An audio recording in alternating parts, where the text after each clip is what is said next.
Georges Brassens est l'un des plus grands auteurs, compositeurs, interprètes de la chanson française.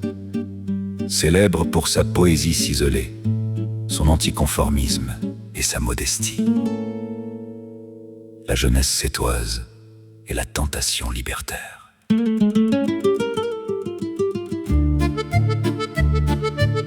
Né à Sète le 22 octobre 1921, Georges Brassens grandit dans un milieu populaire. Son père est maçon et sa mère, d'origine italienne, lui transmet le goût de la musique.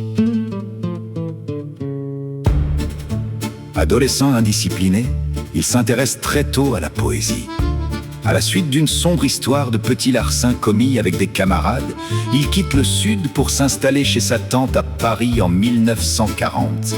C'est là qu'il commence à composer ses premiers morceaux sur un piano. Les années de guerre et l'impasse Florimond.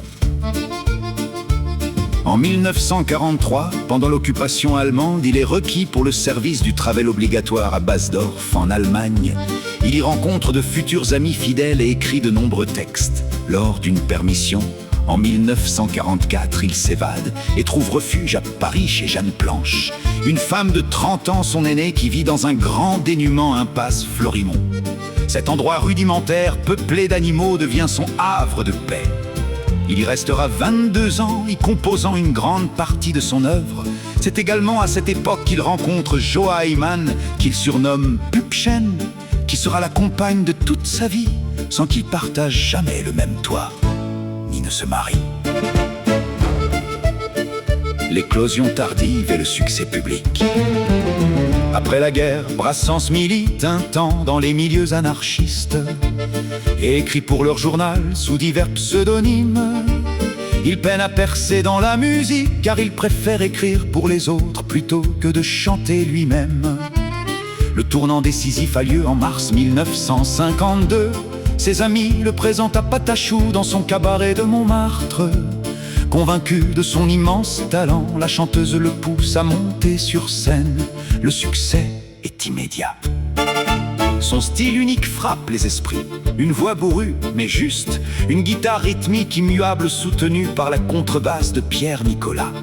Et surtout des textes d'une richesse littéraire absolue. Il enregistre rapidement ses premiers succès chez Polydor, parmi lesquels Le Gorille, La mauvaise réputation ou Chanson pour l'Auvergnat.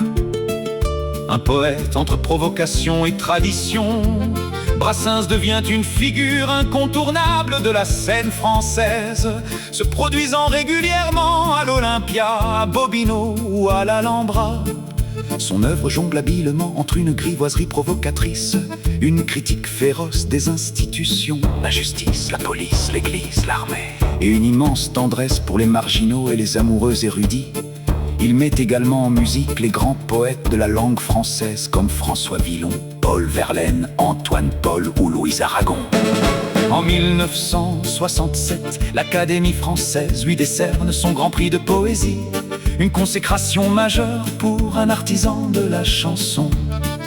Les dernières années et la postérité, souffrant de crises de coliques néphrétiques récurrentes depuis les années 60, Brassens continue de tourner et d'enregistrer malgré la maladie.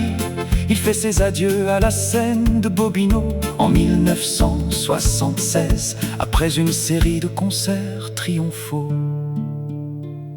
Il s'éteint le 29 octobre 1980, à Saint-Gély-du-Fesque à l'âge de 60 ans, selon ses dernières volontés, exprimées avec humour dans sa célèbre chanson.